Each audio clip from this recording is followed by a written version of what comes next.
he was gonna come and see her at the hospital. So we're doing CBT treatment on her, and we're doing like role play. So we're pretending like we're this old client. Okay, girl. But we're live. Okay. We're live. Yay. We are live.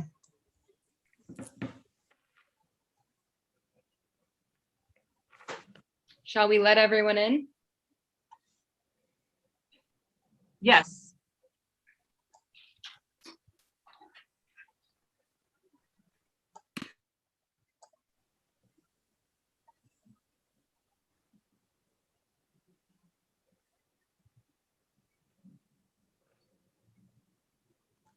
Please mute him.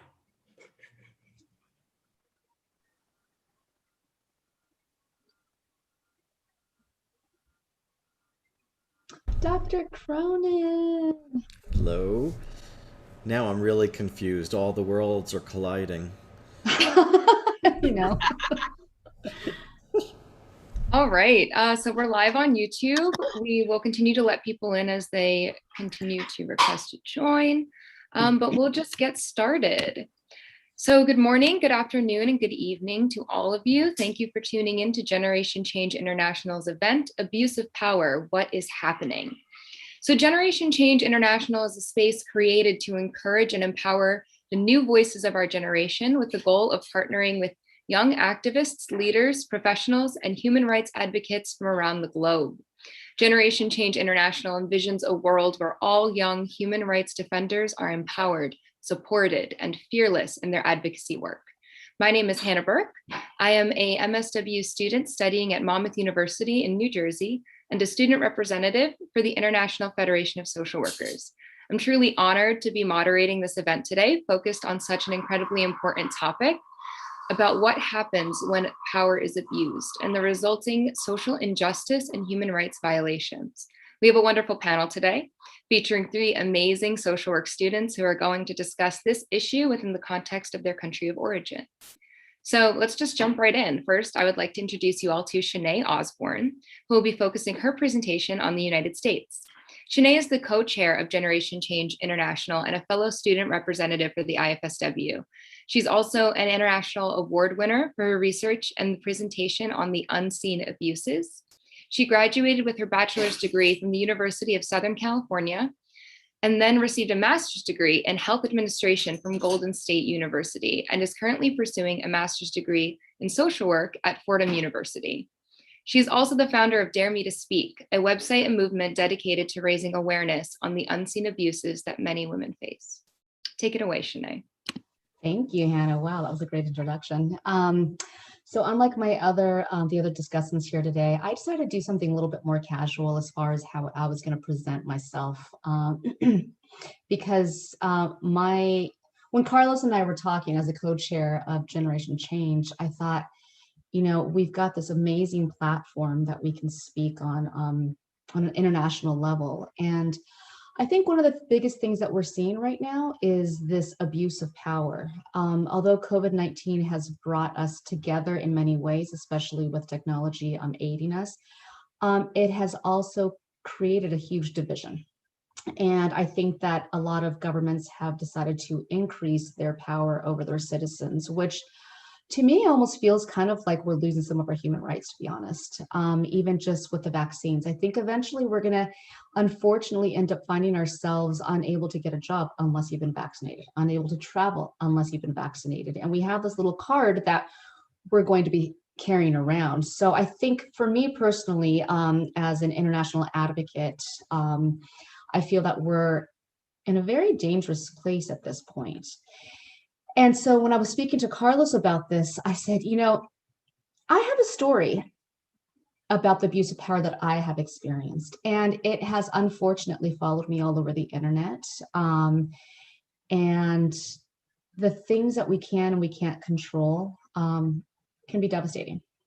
So I think that for me, representing the United States, I mean, Carlos loved this idea of like, yes, because Carlos is from Venezuela. We're hearing a lot about Venezuela at this point in the news. We know a lot about Russia, and I admire Tamara for bringing up issues that are occurring in Russia that so many people are refusing to speak about. And I think that when we think about the United States, we may not necessarily think about the abuse of power by the government. I think that many immigrants or even refugees dream that American dream. And while we live here and we do have so many more opportunities than other people in other countries, there are so many abuses that are actually happening in the background. And so I have unfortunately been a victim of that. So to give you a little background, I was married to a man for about 13 years. And I was suffering abuse, and I didn't know that I was suffering abuse. The psychological abuse, the emotional abuse, those unseen abuses that do not leave those external marks like broken bones, bruises, those visible scars. And so I was being manipulated. I was being threatened. I was constantly being yelled at if I didn't do certain things. So when you live in that kind of world, what ends up happening is that you have all these people that kind of start scattering around and don't want to be part of that life anymore. And it's not necessarily because of you, but it's because of your decision to stay in a marriage, in a relationship, while people can't see that you can't get out or you're trying to figure out a way out. So you're almost in this like prison of your mind and of your partner, whatever else it could be. And that kind of abuse, by the way, can be from coworkers, it can be from children, friends, whatever. But for me, it happened to be with my marriage. So my husband at the time said, you know, we never had control of our money, and I never understood why. And so my husband, I guess, ran out of people to take care of the checking accounts and save whatever it may be. So finally he says, you know, Shenae, you're right. You're right. We should have control of our own money, and I'm doing nothing wrong. So I need you to open a bank account just for our personal finances. And I said, okay, because he knew that I would never do anything with his finances and his work and what have you. So he manipulated me into that. Lo and behold, 2017, after all of this is happening, I get served, and I don't know if anyone knows, but there is a extension of the government called the Securities and Exchange Commission, and they handle financial fraud. 2017, by the way, my ex now is in prison. I'm a single mom of 3 young boys. I have no financial resources. I have lost my family and friends, and I'm in New York City, and I'm alone. And I have no idea what I'm going to do. I'm just kind of living off whatever my husband had left over. And I have a phone call from a friend, and he says, you had someone here serve you some documents, and he didn't seem very nice. I'm like, what is this? I go to my friend's studio because I was teaching yoga there at the time, and I get served legal documents, and I'm being sued by the government for apparently stealing $400,000 of investor money. And I'm like, well, wait, there's got to be a mistake here. And I'm trying to call people. And the lawyer for the prosecution says, well, you stole from investors. And I said, I'm sorry, what? When? What? How?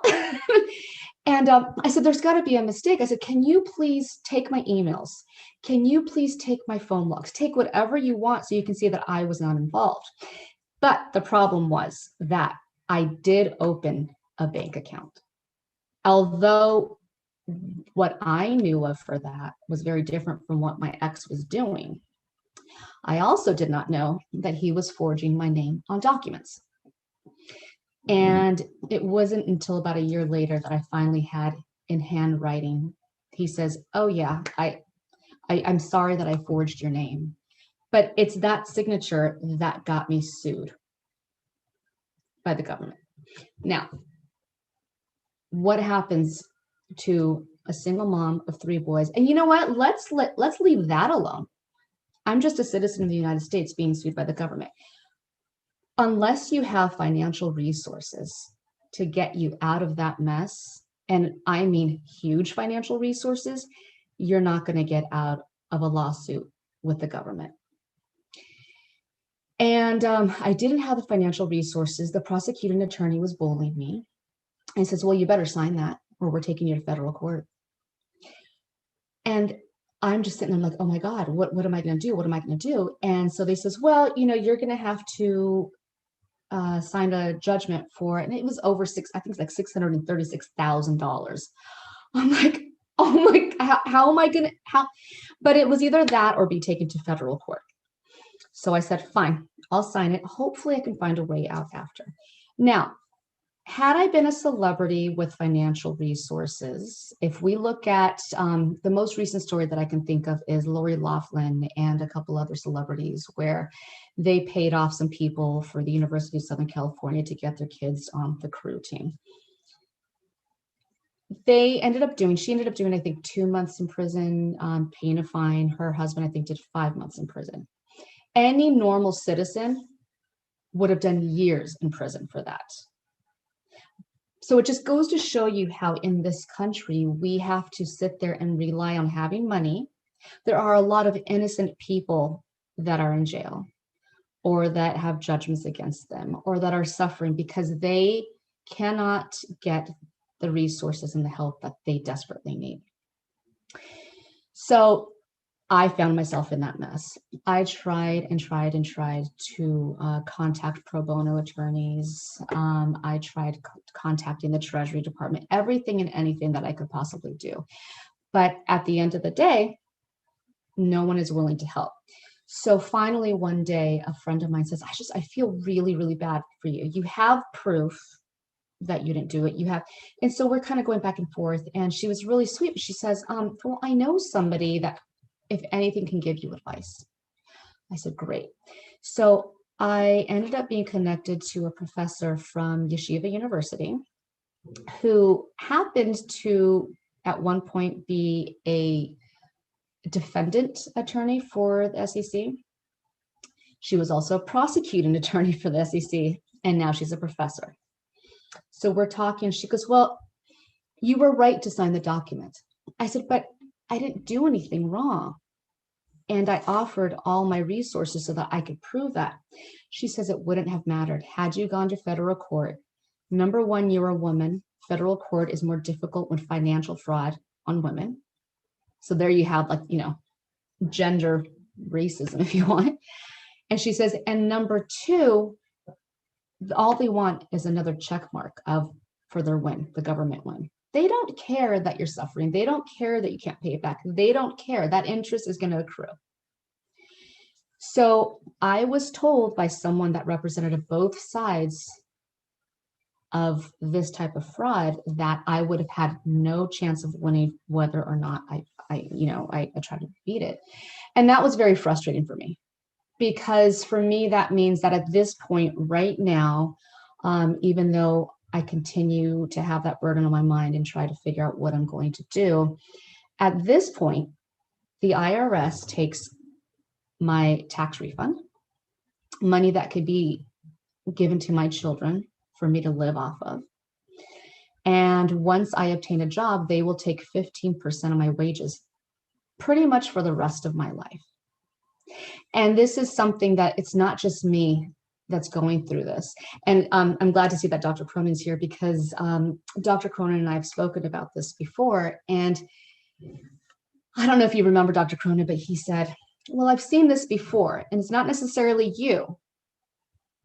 So this just goes to show that this country, the land of the free, the land of opportunity, really works against its citizens where it can. And that's not to say that it happens all the time, but if Dr. Cronin, who is an international, knowledgeable international, he's a professor, and he's had so much experience around the world, can say you're not the only one, that just goes to show all the abuses of power that governments around the world have towards the citizens, towards those citizens that cannot defend themselves, and the government knows that. And that's why to have this platform for me to be able to sit here and advocate and be live on YouTube, be the co-chair of this amazing organization, be honored to be an IFSW representative to the UN, and to have all of you here, to me, this is an opportunity for us to tell the world that just because you don't have the money doesn't mean you can bully me. And that's exactly what has happened to me and is currently and will continue to happen to millions of people across the globe. Because it's the abuse, because they are powerful and because they know they're powerful, that they will continue to abuse the citizens. And they don't care whether or not you can afford it or not. They don't care whether or not you will suffer. They don't care if your children will suffer. Governments know they're powerful. Governments know that 99% of the time, even if you go against them, they will win. And that right there is the abuse of power, by, at least from my experience, from the US government. So I just wanted to thank everybody for the opportunity to speak with you. Thank you for the work that you do, the advocacy that you do. Thank you for listening to me. And I just encourage everyone here to speak up. And just on that last note, as Hannah had mentioned, I did start a website that I'm trying to continue to grow, and it's called Dare Me to Speak. And if you go on that, you'll see my tagline is "Abuses don't discriminate, the law does." So thank you so much for your time. It was such a pleasure.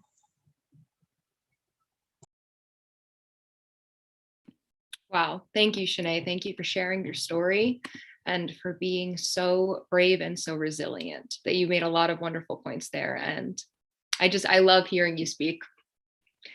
So next, I'm going to introduce our next speaker, Tamara Pyatetskaya. Tamara is also studying at Fordham University School of Social Work. And she has done extensive work with children as well as families who have been survivors of various forms of abusive power. And she's going to be focusing her presentation today on Russia. Thank you very much. Good afternoon, everyone. Thank you for joining us today to discuss this very important topic of government abuse. My name is Tamara Pyatetskaya, and I am I'm sorry, just gonna minimize this, apologize. My name is Tamara Pyatetskaya, and I'm a refugee from the former Soviet Union. My family left the USSR in 1989 to escape government abuse and harassment, only for the mere reason that we were Jewish and held noble positions. My parents and grandparents have gone on to tell me their personal stories of victimization, all due to their religious beliefs. My father, who was a champion in competitive judo, was kicked out of his team when he was in his early 20s because he put on a winter hat while watching a judo match. And a member of the Komsomol that was present saw him and complained to the head coach that the Jew, my father, put on his Jewish hat and started praying to his Jewish God at a match, even though the hat had no resemblance to a yarmulke. But because he was a Jew, they were looking for a reason to get rid of him. As a result, my father was kicked off of the team for falsified misconduct. In 1969, my grandmother, who was head pediatric doctor in a children's hospital in Moscow, was asked by her hospital to participate in a child welfare conference conducted by a neighboring democratic country. According to my grandmother, her name was crossed out of the list of delegates and told that they did not want a Jewish woman representing the Soviet Union and refused to issue her a visa to leave the country. As my grandmother worked a big portion of her life in foster care, she had met many people of high importance in political and entertainment industries, as many would volunteer, give charity, and adopt the children that my grandmother provided care for.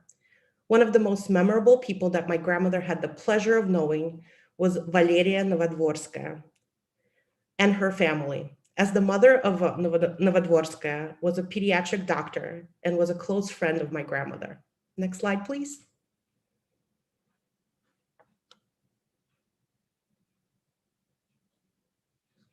And the next slide, you could go to the next one already.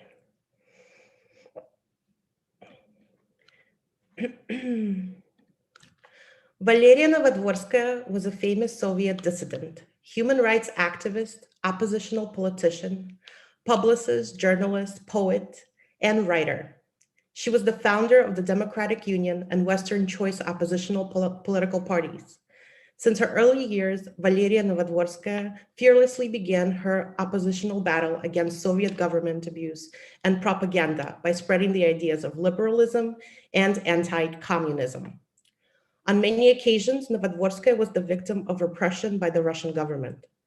Throughout her political career, she has been harassed by the government and was the prisoner of consciousness. She was also falsely diagnosed with sluggish schizophrenia and institutionalized in the mental health facility, where she was punitively treated with injections, medications, and shock therapy. This diminished her physical health and turned her into an invalid, but nothing and no one was able to break her spirit.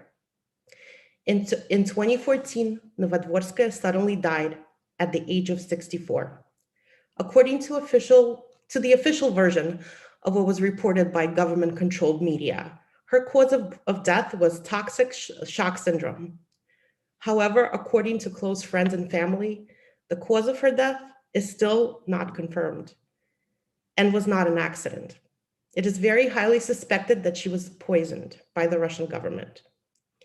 Nevada is remembered for her resilience and strong will to fight for the rights of less fortunate. Sadly, because of governmental influences, her memory is not honored in Moscow, the city that she lived in. However, there are people all over the world that still honor and remember her.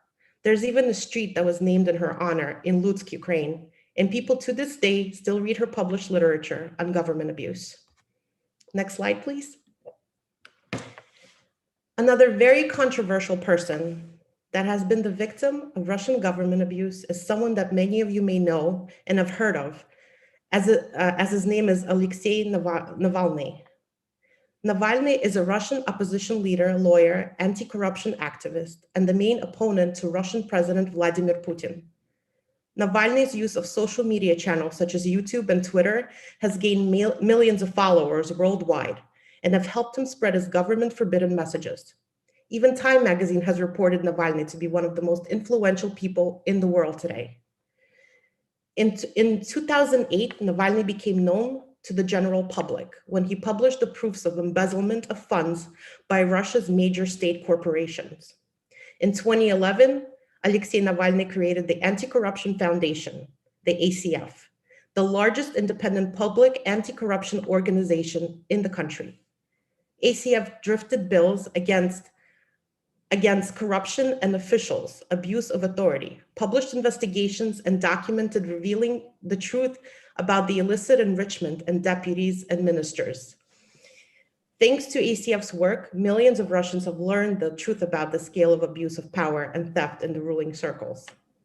Alexei Navalny's anti-corruption protests have stirred up a hornet's nest of crooked, thievish officials.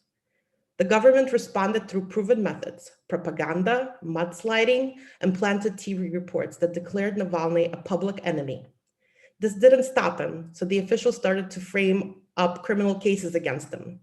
The most famous brought up against Navalny was the Kivroya case in 2014, when he was convicted and given a 5-year suspended sentence for defrauding a Russian state enterprise, Kivroya. The Kivroya case was widely regarded as politically motivated and aimed at preventing political and anti-corruption activities of Alexei Navalny. The case was also widely used by Russia's state-controlled media to damage Navalny's reputation.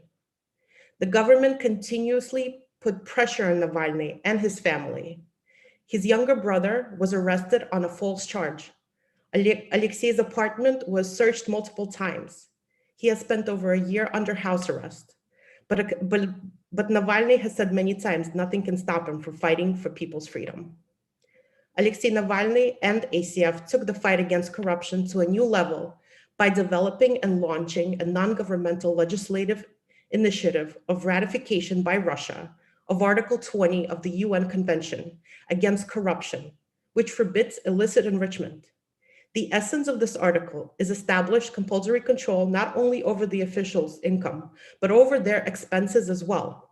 According to Navalny's initiative, any official who is unable to explain the source of the money he spent on yachts, mansions, private jets, and other luxury items must face prosecution. Over 100,000 Russians expressed their support for Navalny's bill, And although the officials still prefer to ignore this initiative, the public campaign against illicit enrichment continues. Navalny is a professional attorney. However, his unlawful prosecution has led to Navalny's attorney license being revoked. Despite this, he continues to work as a lawyer. He continues to represent and protect the interests of the Russian citizens. In 2017, Navalny launched a campaign for fair and open presidential elections in Russia. These elections were where all candidates were able to participate and where the winner will be determined not through the administrative resources enriched elections, but only through the will of the voters, when different approaches to the country's future will be discussed.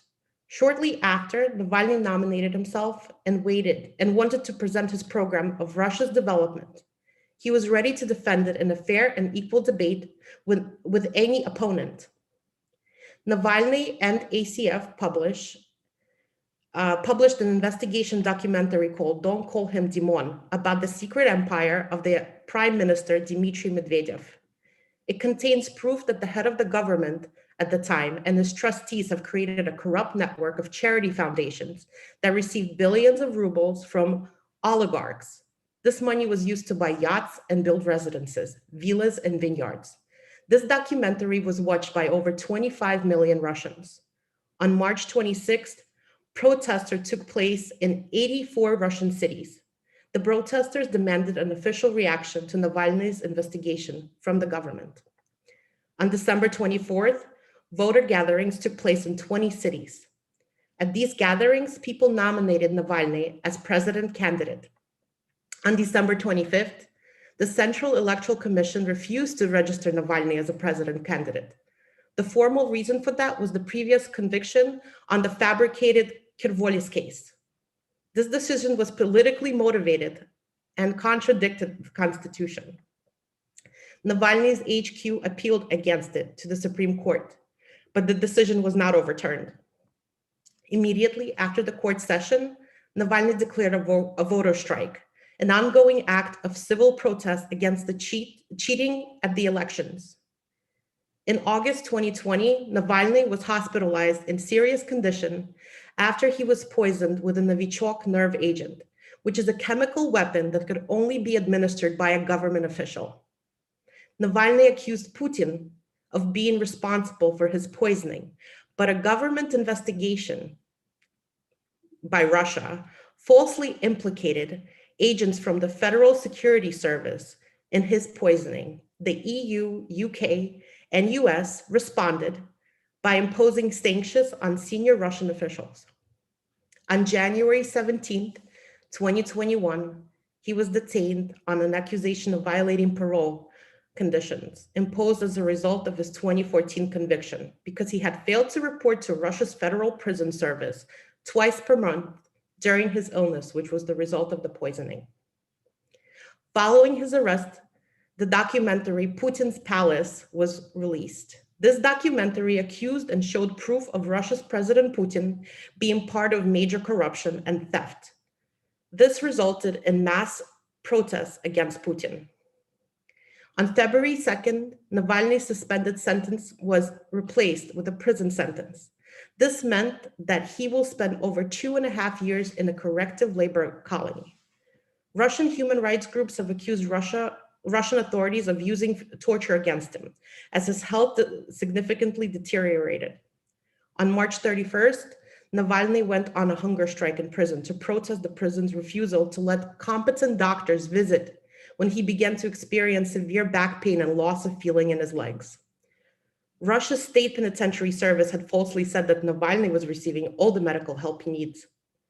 As the world watched closely, Navalny kept getting weaker and weaker. 2 days ago, Navalny was transported to a hospital and given medical care. He is currently very weak and is still continuing his hunger strike while being in this hospital, as he would like to have access to a private doctor. There's a lot to be said about government abuse and the corruption of power in Russia. Those who try to oppose it are prosecuted, punished, labeled as criminals and public enemies. The UN's position on the poisoning of Navalny is that Russia is using Navalny to send a warning message to the rest of the world and to anyone who tries to oppose the Kremlin. Thank you, everyone.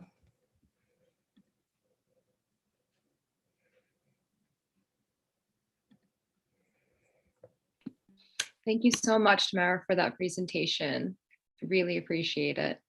So I want to just take this time really quick before I introduce our next panelist to remind everyone that we can be asking questions in the chat or comments, any of your thoughts on these presentations. We will also be having a Q&A section at the end of the presentations where we will open the floor for some participatory discussion. Really looking forward to that. So now I would like to introduce our final presenter, Carlos Infante, who will focus his presentation today on Venezuela. Carlos is the founder and co-chair of Generation Change International. He's also a young activist and human rights advocate in Venezuela and has worked with many organizations and has also helped in the defense of political prisoners. So now I will share my screen with Carlos's presentation. Hi, everyone. Thank you so much, Hannah, for the presentation. And before I start, I just wanted to thank Shenae and Tamara for their amazing stories, for being so brave to tell the truth of what's happening in the United States and Russia. Because let me tell you this, I live in Venezuela. And as someone who lives repression every day and violation of human rights, it's hard to talk about abuse of power. It's hard because we are afraid. We are afraid. We are scared to talk about these things because of the danger that represents. But we are here and we are doing it. Not because we are like the most brave people that exist in the world, but because we are the ones who think if we don't talk about it, who will? And that's exactly why we are on this event right now. And that's why I want today, I will talk about the abuse of power in Venezuela. Actually, the colors that you're watching right now, it's not casualty. The red, it has a lot of meanings in Venezuela for the communist regime that is actually right now established in Venezuela, who always use red to represent themselves. And also it's red for blood, for all the blood that young people, human rights defenders, activists, and opposition leaders has drained for fighting for our freedom. But as many of you may know a little bit about what's going on in Venezuela, many of you may know, don't. But I want just to open a little bit your eyes for what's going on a really resume way, because to talk about Venezuela, we need at least a whole month of classes, like every day. And it will still be not enough to tell you what's going on really on Venezuela. So Hannah, if you can put the next one, please.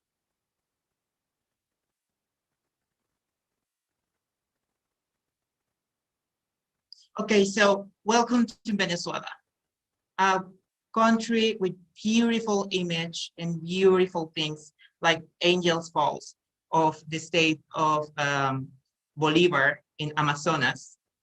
Next one, please.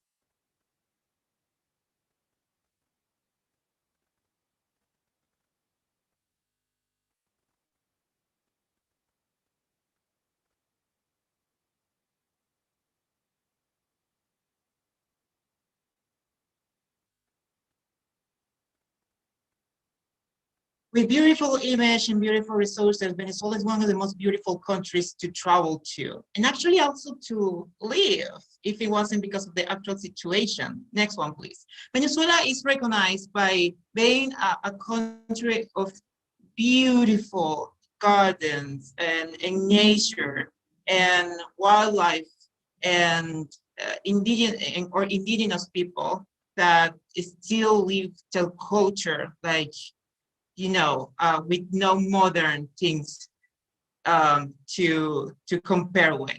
Next one, please. But is this really our reality? Next one, please.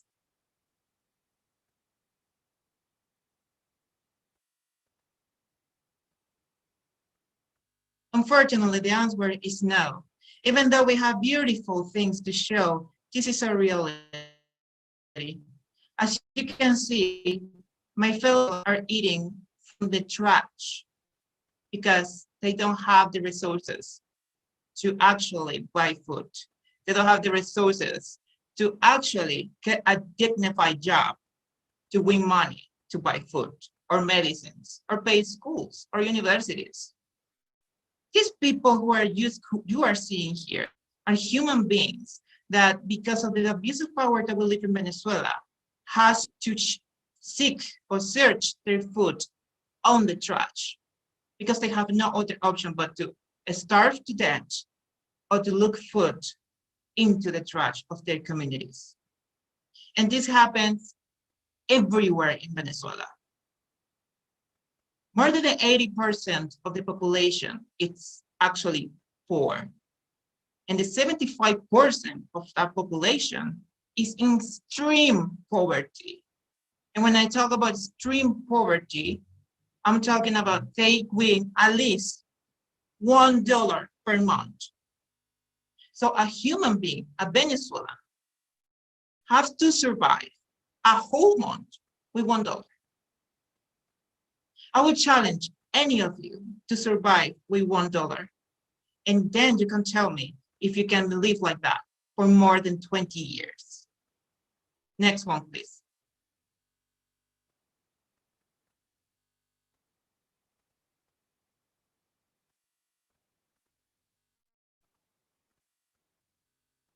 This one is a heartbreaking image because it actually shows more closely the reality of the Venezuelan people. It is not fair that my Venezuelan citizens are passing through these difficult times, even in COVID, but they have to get out on the streets to see what they can get. Just don't starve to death. And in a country where everything is so expensive and everything is in dollars, like we have our national money, our national coins called bolívares, but unfortunately the bolívar, it's so noteworthy that the Venezuelans have started to use the dollar. But how can a poor person in Venezuela pay food in dollars when they don't even have bolívares? They can't. It's impossible for them to live like this. This is a violation, a huge violation of our human rights. And not just that, but this is absolutely not dignified for anyone, nor in Venezuela or anywhere in the world. Next one, please.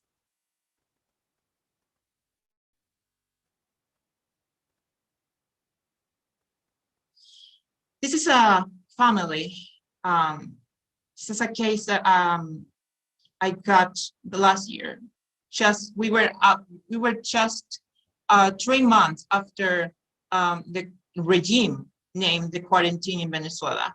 As you can see, this family of 4 people, a man, a woman, and 2 children, are in a high level of desnutrition. Because as you can see, they don't even have furniture in their house.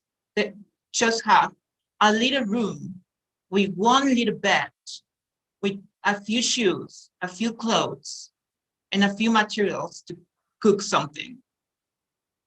This is the life of 75% of Venezuelans across my country. This is not just one family who is unlucky. This is the reality of 75% of Venezuelans. Next one, please.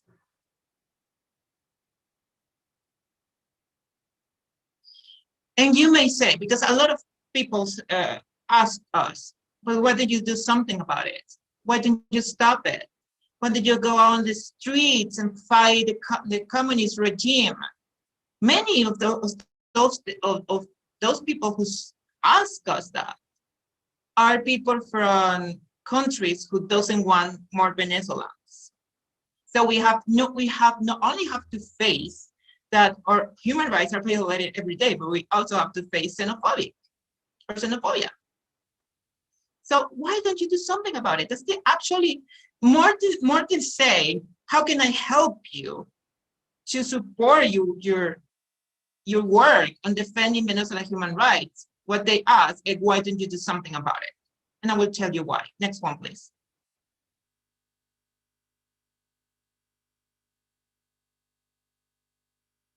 Actually, we have done something about it. Many times we have tried. Actually, since 2002, we have more than 10 years trying to fight for our freedom.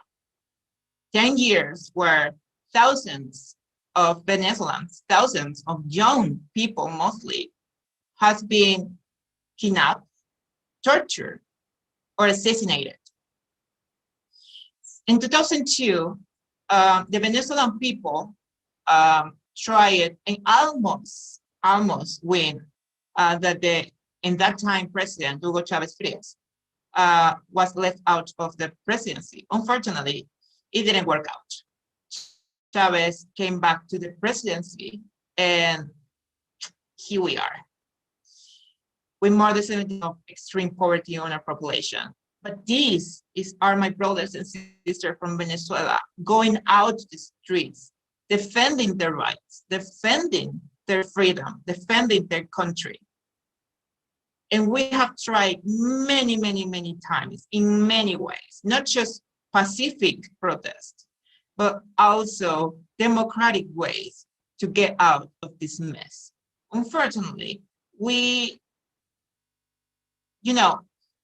you play a game and the other player is cheating, there is no way you can win when you're playing fair.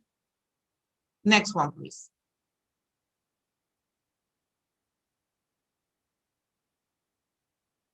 This is cheating in a game. This is not playing fair. So when citizens, unarmed citizens, go out to the streets in a pacific way to defend their rights, this is what happened. Repression in a way that many thousands of Venezuelans end up being killed just for fighting for their freedom. How can I actually explain that a 14 years old boy is now forever blind because he was fighting for freedom? How can I explain that an 18 years old man or guy or boy is now dead because he wanted freedom? How do I explain that thousands and thousands of Venezuelans are not with us right now, but they are 3 meters on the ground because they want in a free country? How can I explain that? How can I make people understand that we have fighting so hard for our freedom, but we don't want more young people to be dead for something that we don't even know how to get into? We want our freedom, and we have fight in many ways to do so.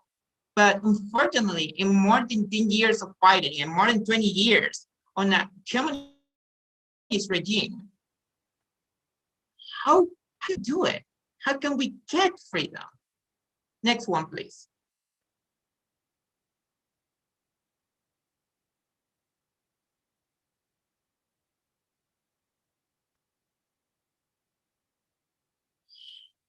As you can see, this is a powerful image, and the person that you're seeing in the front of the image is actually a young man, a young Venezuelan man. And in the background, as you can see, you don't see old people there. You only see young people, because unfortunately, and I say unfortunately because it's really sad, but the fight for the freedom of Venezuela is the fight of the youth. And this is something that Carlos just said, is saying, no, even in Venezuela, when you ask people who will fight for freedom in Venezuela, they always tell you the young, the new generation, the young people. And because we want to actually get a free country, because it's not fair that for us, The only opportunities that we have is starving to death or fight for freedom. What about if I want to study? What about if you want a career? What about if you want a dignified life? I cannot have it just because a bunch of people have decided to use abuse of power to get control of the whole country just because they are obsessed with power. This image is a representation of millions of young people who have fought for their freedom, but unfortunately have lost. And you can see that everyone is wearing masks. It's not because this happened on COVID times. It's because every time we go on the streets, unarmed and peacefully to fight for our freedom, police, the national forces go against us with gas, with toxic material that is not allowed in a war. They're using it to go against their citizens. This is how bad things are. Next one, please.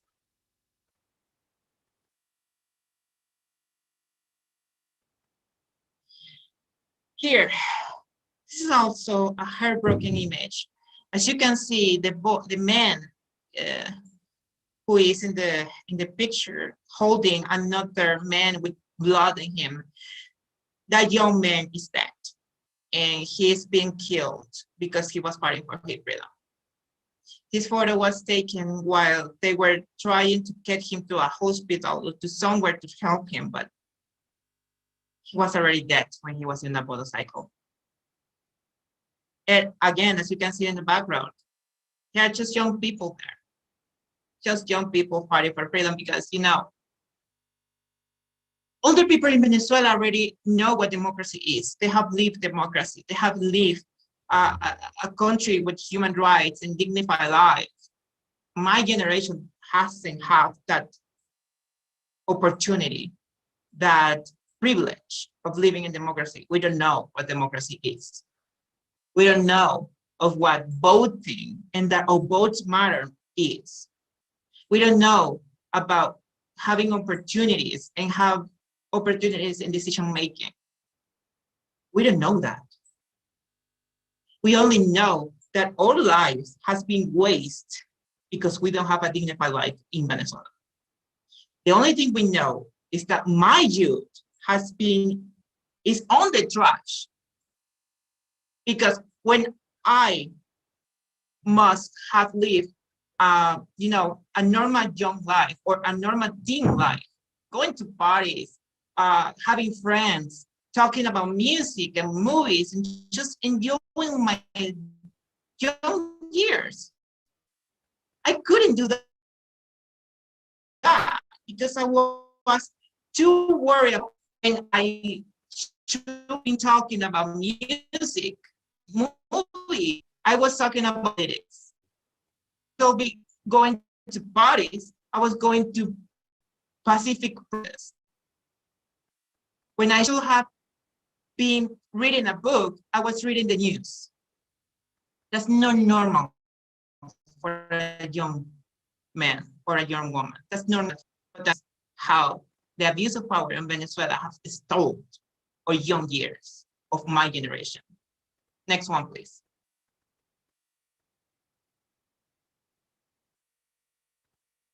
This is exactly what happened when we try to fight for our freedom. This is a picture of BBC News Mundo, or BBC News World. The man that you see right there is a young man that was just protesting for their freedom. They were protesting because they wanted a dignified life for everyone.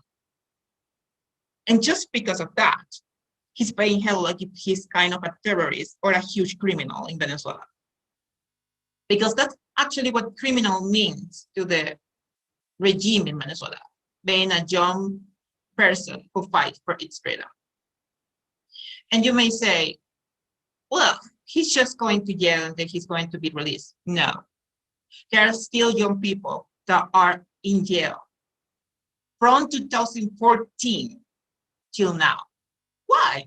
Because they were fighting for their freedom. And jails in Venezuela, if you think that violation of human rights exists in Venezuela, you have to know, you don't know what's going on inside of Venezuelan jails. There, in that little world, human rights doesn't exist at all. So we don't only have young people being detained and taken to jail because they are fighting for the freedom, but also they are being tortured every day to confess a crime they didn't commit. And that's the life of my generation. And that's the only option we have. That's the only option that my generation have. And it's not fair. Next one, please. And this is a great example, this image of what abuse power is. 5 men in these clothes, armed, protected with these clothes and mask, going against one Venezuelan man, one taking his arm, other taking his stomach, other taking his face. This is how Venezuela is right now. And the policeman that you see is the regime doing abuse of power. This is exactly what how Venezuela is right now. We cannot see, we cannot taste, we cannot hear, we cannot move. We cannot do anything that means trouble for you. When I mean you, I mean the regime. So these are the options young people in my country have. Do you think that's fair? Next one, please.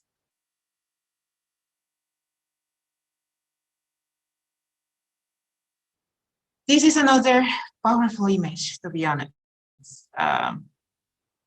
We are seeing a lady who was trying to talk to the policeman, trying to, the lady was just trying to say, hey, we are here peacefully. These are young people. Please don't do us harm. We are not armed. Please don't shoot. And as you can see, they didn't even listen. They didn't care.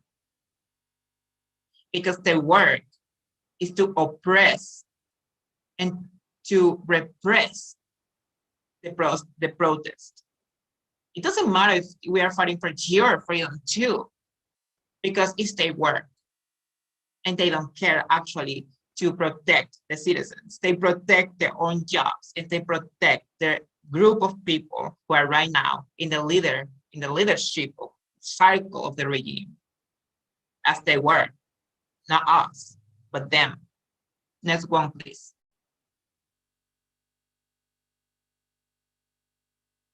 This is what we're fighting against. A bunch of young people with no guns, with no military trained, with nothing. This is against we are going. This is the last thing most of my generation have seen when they were fighting for the freedom. This is how psychotic, may I say, or psychopath these people are. Next one, please.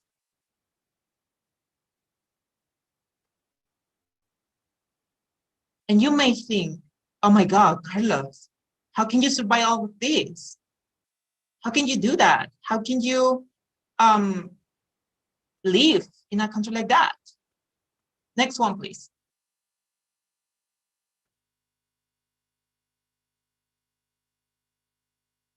The answer is we don't. Many of us don't. This is what you're seeing right here. Is the other option Venezuelan have, run away. All these people you see here are Venezuelans who are trying to run away from Venezuela to Colombia.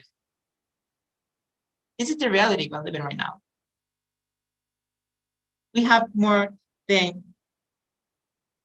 7.5 million of refugees and migrants just in America. Just in America. And that's the half of population of Venezuela.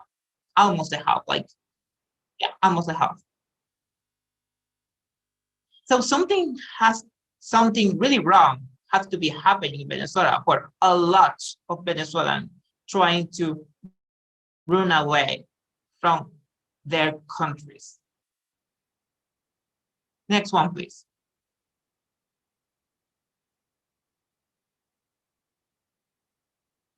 According to a 2020 OAS informed, we had 5.5 million Venezuelan migrants and refugees just in the American continent. And this is in 2020, just in 2020. More people have left the country in 2021. Next one, please. A new report prepared by the General Secretary of the Organization of American States warns that the number of Venezuelan refugee immigrants could rise to 7 million in 2021 because the countries of the region reopened their borders and the regime in Venezuela remains in place. This is exactly what I'm trying to say. The only options young people in Venezuela in general have is starve to death, shut up, be blind, or get out. So it's basically, this is our country, this is our rules, we don't care about you. You accept it or you leave. And as we can see, by 2021, 7 million has left because they cannot support and they cannot live in these kind of situations. Next one, please.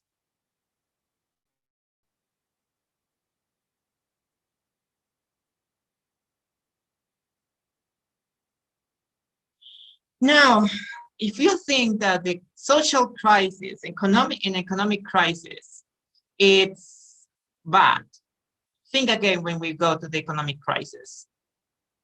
These are supermarkets in Venezuela back in 2015, 16, and 17. Long lines, no food, everything is empty.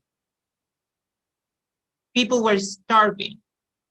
And they have to make lines of 3 days just to buy a few items, not to buy like a full, not like you're going to the store and you can get everything you want, you know, and then you go again the next week or the next month. No, that's not Venezuela.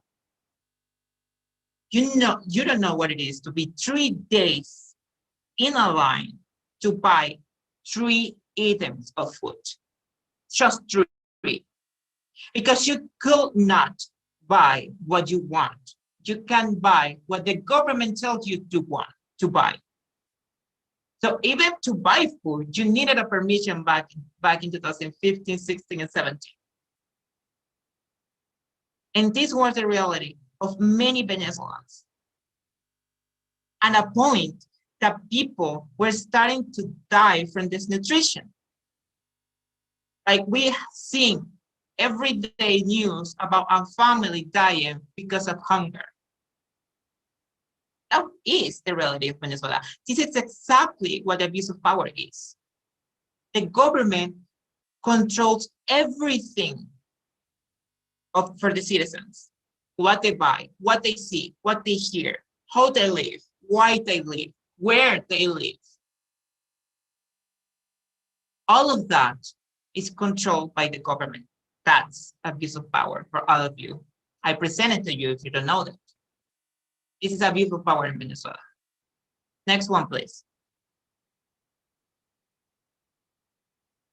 According to BBC, Venezuela is this year the poorest country in Latin America, with 96% poverty, while 79.3% of the population has no way to cover the food basket, which can exceed $500, unattainable for someone who earns the minimum wage, which is less than $1 a month. This is exactly what I'm trying to say. More than 70% of the country is in extreme poverty, winning the minimum wage, which is $1 per month. And the food basket is $500. So tell me, how a Venezuelan family can buy a food basket when they win $1 per month, when the food basket is $500 worth. That's why many Venezuelans have run away from the countries. That's why you see so many news about Venezuela. That's why many Venezuelans have even put their life in danger just to escape this madness. Next one, please.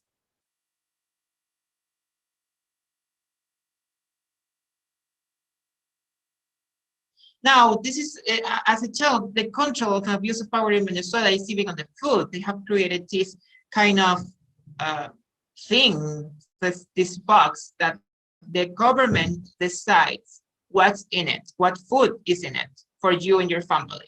And that's the only thing they, like, this is the only thing people have to survive when they win $1 per month. And the government tells you what's in it and what you can eat. You have no right and no choice to making this. This is absolutely the government controlling what you can eat. Next one, please.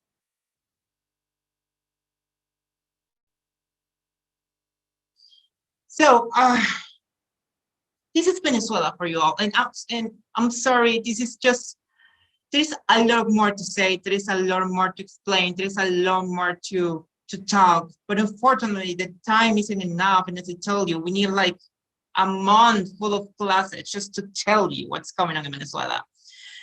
But as you can see, abuse of power in Venezuela is so huge that everything is controlled by the government. And the abuse of power happens when there is no line between the state and the government. And this is exactly what happened in Venezuela. The government has eliminated the state, and now the government and the states are one. And when the government and the states are one, the government do whatever they want, and no one can say nothing about it. That's how we live in Venezuela. That's how bad things are in Venezuela. And that's how bad abuse of power is, not just for one country. As you can see, the abuse of power in Venezuela, they made a whole continent. This is how dangerous abuse of power can be and is. So thank you so much for everyone for your attention. Thank you.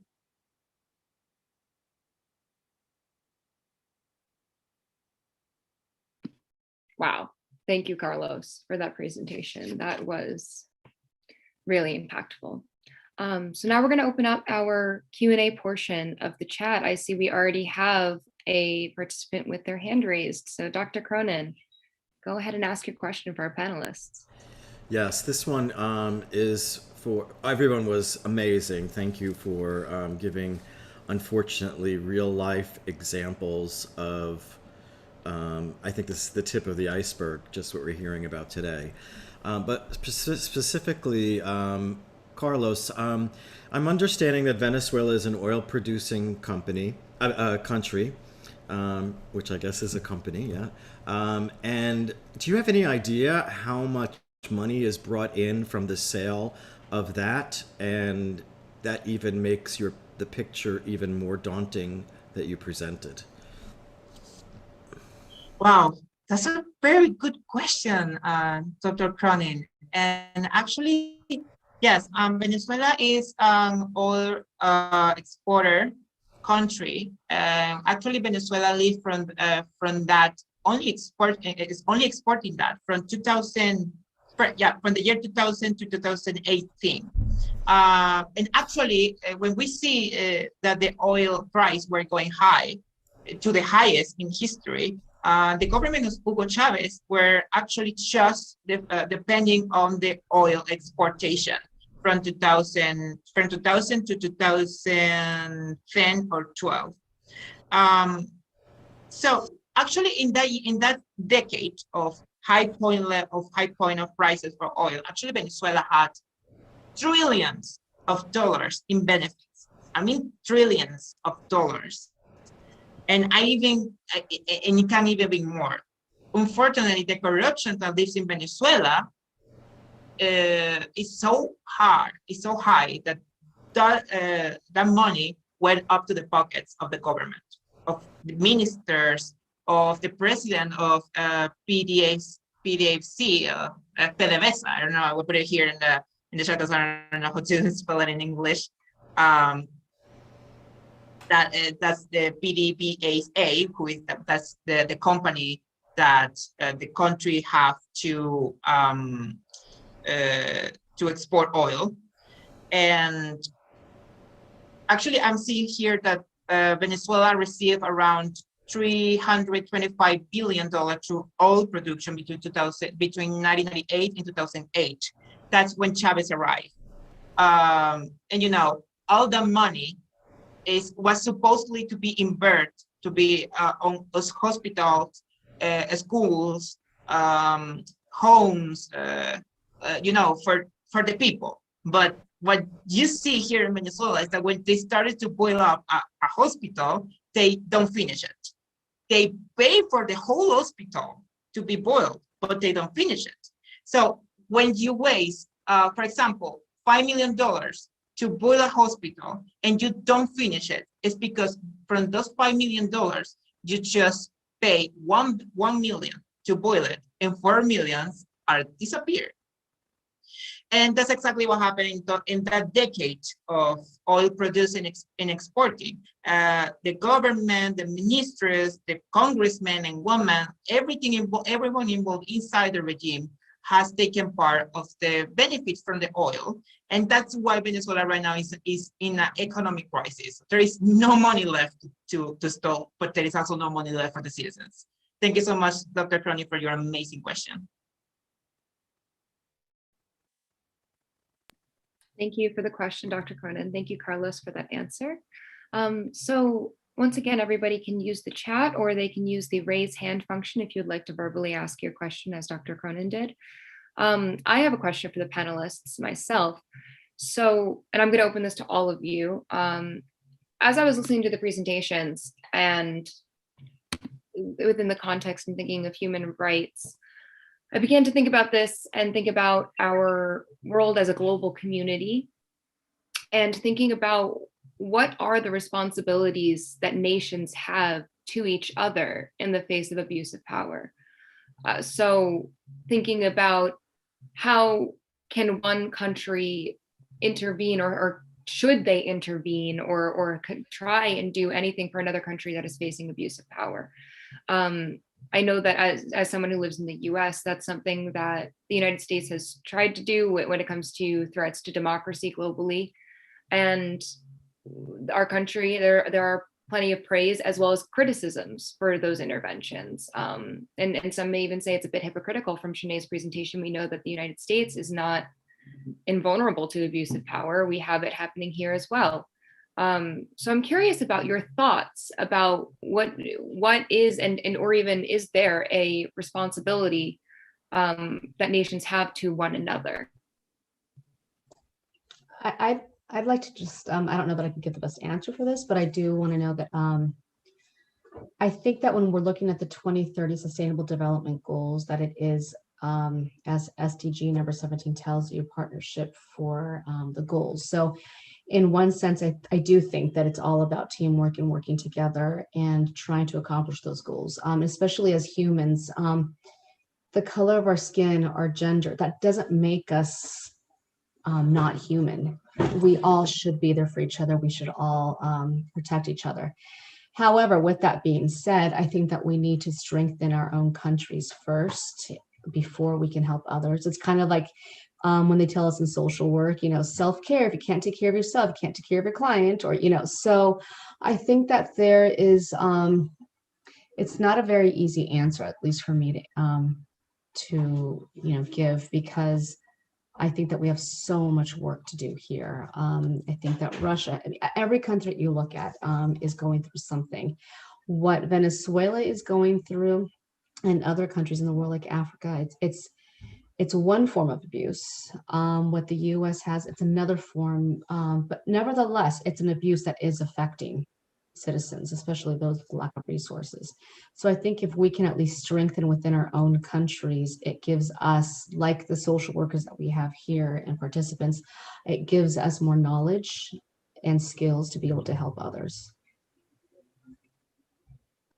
I'd like to add to that.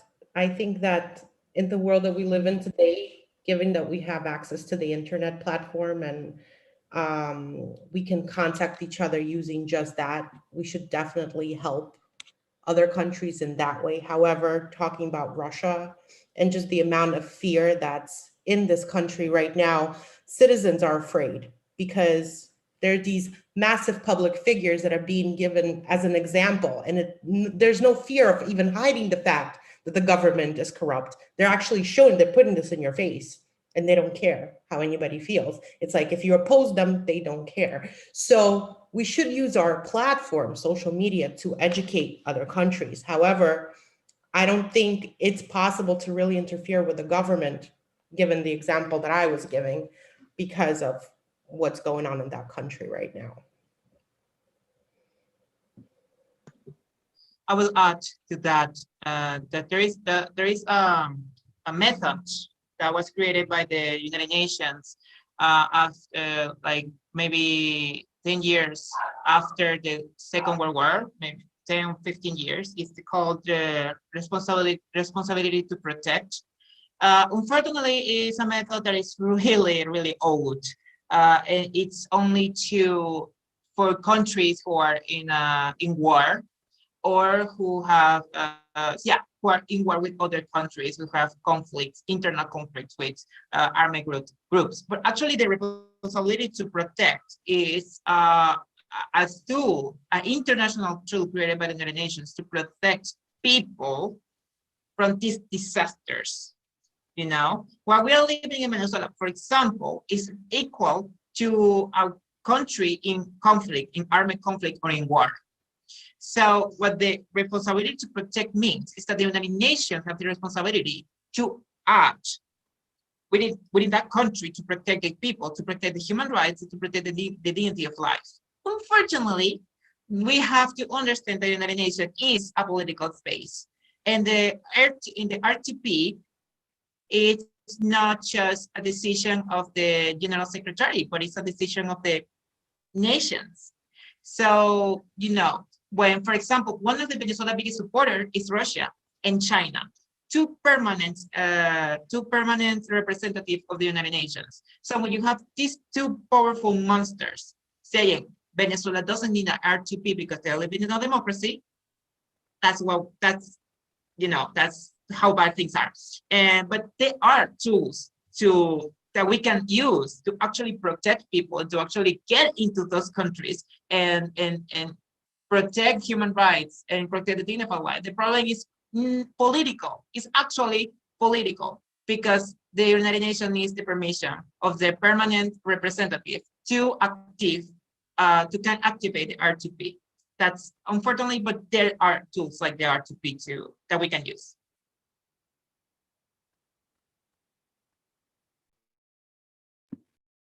Thank you for all those responses. I know it's a really complex issue and question, but it was definitely on my mind throughout all the presentations, and I appreciate all of the responses.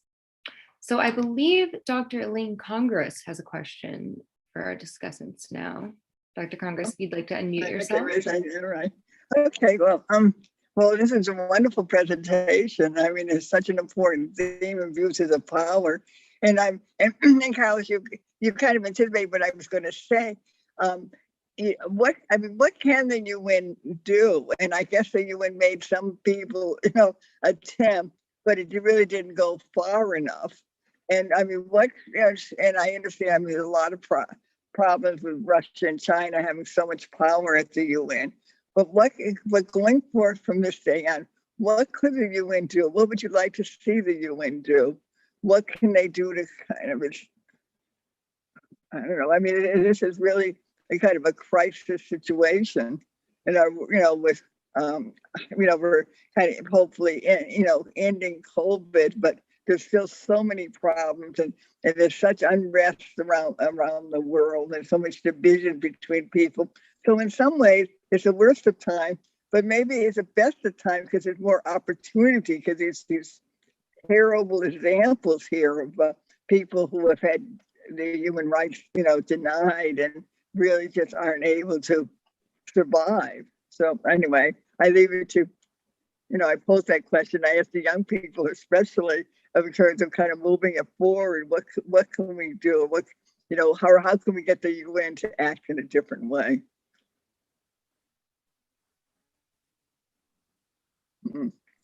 I'll try to address. Amazing Okay. question, Elaine. Thank you so much. Shenae, do you want to go first? No, please go right ahead.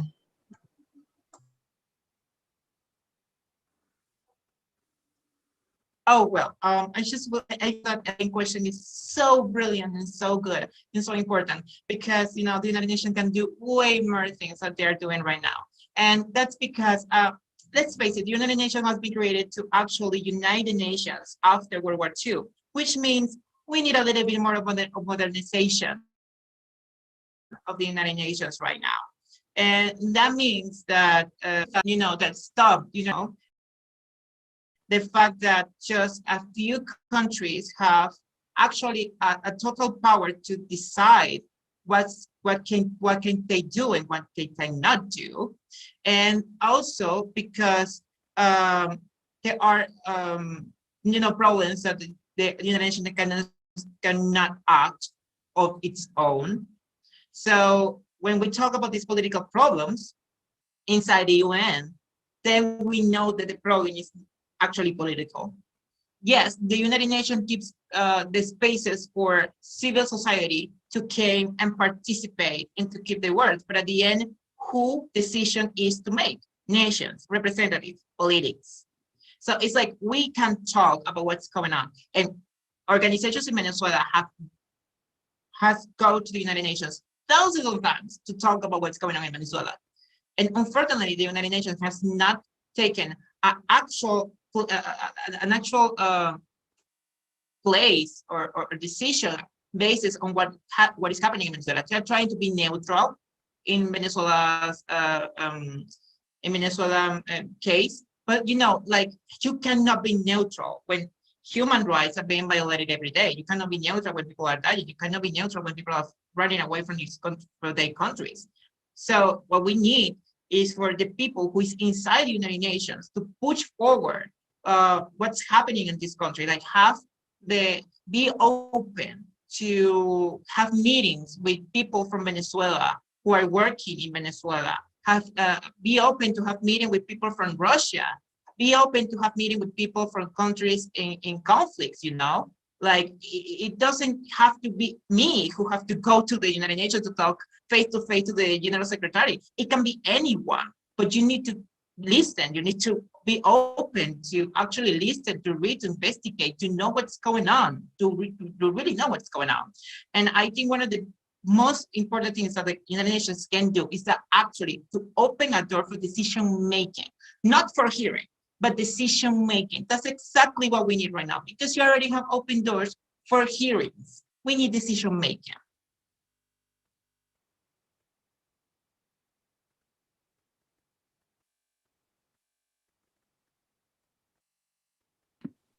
Thank you so much for that response, Carlos. Did any of our other discussants have anything they wanted to add with this question? Okay, wonderful. So another question I want to ask our discussants is, what would be your advice or encouragement for individuals who are currently dealing with and living in countries where abuse of power is a significant issue? So this is just for individuals, for just people, regular people who are living in these countries. What would be your advice for them, if anything? That's such a tough question because unfortunately it comes down to, again, like at least in my case, resources. So I really think it depends on the person. And because the powers are so strong, I think this is something that we're going to be battling for a really long time. But I think holding events like this, continuing to advocate, being involved in NGOs, different nonprofit organizations. I mean, anything you can do to kind of vocalize the need of the world. I'm not going to individualize one thing or another. But I think that that's the one thing that is great about technology, is that we are able to reach the world globally. We're able to just kind of like speak to everyone. And I put in the link for the Generation Change International. Please subscribe, because these are these kind of events that we're just going to continue to bring up. And I think that as students, as professors, as just civil society, I think we need to stop being so afraid. I think that, you know, in listening to Tamara and how it seems that Russia is very like, they're bullying and they're putting in your face, which is just more intimidation and threats to say, yeah, come after us, see what's going to happen to you. I think that for me, like listening to your presentation, Tamara, and, you know, listening about this attorney, I'm just like, my God, the power and the passion this man must have, because I can tell you, as passionate as I am to advocate what I want to advocate, it's very tiring. And I think that to tell people just, you know, keep going and support each other, and, you know, find those people that connect with your passion to keep you up. And it doesn't have to be something huge like this. It's literally, sometimes people just need that support group among their friends to be able to keep their beliefs going. But I think that it's a very, very tough road. And as a UN intern, being exposed to so many issues that we are just not aware of, I think that question that you asked, Hannah, I'm kind of like, what do we do? I mean, I feel so infantile in what I have learned and my knowledge. And I'm kind of like, wow, like, I just feel like I just got, you know, like I kind of came in with all these ideas and I'm like, yeah, I'm not sure about that so much. And that's where I mean, collaboration, talking to each other, having these events. This is where I think that we grow and learn a little bit more and kind of come up with answers. I'm a firm believer that 2 heads are better than 1, 3 is better, you know, than 2, and go down the line. So if we just keep talking like this and doing even a little bit, I mean, it's like that, having that 1 penny gets you closer to that $1. So I think that's the best thing that we could do at this point.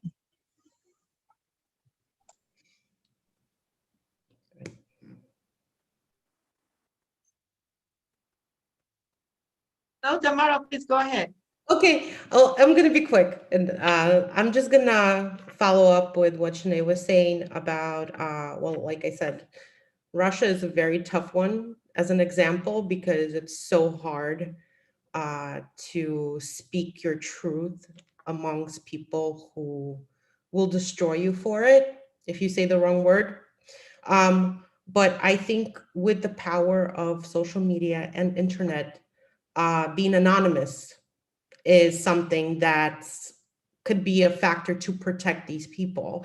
So using that and utilizing that to do research, to know your rights, to know what's available to you, where you can escape, where you can migrate, even in case you have to, even though a lot of people are very nationalistic and they don't want to leave their country. They just want to live comfortably in their own home.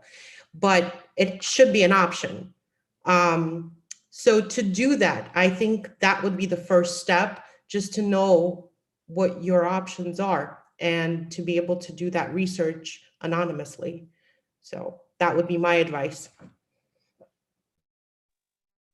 I will just add 2 things. The first one is something that I really forget to say on the last, on the Ms. Elaine Congress question. And it's about, I don't know if you know this, but actually the United Nations Office of Human Rights have given a seat to the Venezuelan regime for them to be a representative of human rights, of the Human Rights Council for the United Nations. So how can the United Nations give a seat to a violation, a violator of human rights in the Human Rights Council of the United Nations? How? That's no logic at all. But again, it's political, you know? It's absolutely political. That's exactly why the United Nations, being so political, is way too dangerous. You know, the fact that they give a seat to the Venezuelan regime in the Human Rights Council, it's just a proof that political is on top of everything else. Politics is above human rights, it's about human dignity, it's about living in a dignified way. And that's exactly what is wrong right now with the United Nations. That's why we need to change some things inside that. And I think the advice, I would just keep 100% reason to Tamara when to say social media is a powerful tool if you know how to use it. You know, it's way more easier for people outside the country in conflicts or the country in abuse of power to talk about what's going on there than the people inside the country. So we need that help. You don't need to be Venezuelan. You don't need to be Russian to talk about our issues. You just need to listen. You just need to investigate. You just need to read and to confirm what's going on. Once you do that, you are welcome to support us and to share everything that you know right now in social media. Make it trending, make it trending, make it important, make that millions of voices inside a country that are silenced can be now shared from other voices outside that country. That's an amazing way to help us out. Thank you, Carlos. Yeah, I mean, on that note, on the note of solidarity, you know, and standing together, I want to just begin the wrap up for this. If we have no other further questions, I want to thank all of you so much for your time and your kind attention during this program. I want to thank all of our amazing panelists for sharing their stories. This was really impactful, I know, for me, and I hope everyone else got just as much out of it. Yes, and I also wanted to encourage all of you to subscribe to the YouTube channel. The link is in the chat, and this program, as well as others that Generation Change International has, will be on there. I also want to encourage you to follow the organization on other social media platforms. We hope you have a wonderful rest of your week. Stay safe, take care, and be well. Please feel free to unmute yourself and say goodbye. And thank you again for coming. Goodbye. Bye. Bye. Thank you so much for coming. Thank you. Thank you. Thank you all so much. Thank you, everyone. Thanks. You're terrific. Carlos, did you see that message in the chat from Abdul? Hannah, let's stop the YouTube first, or Carlos.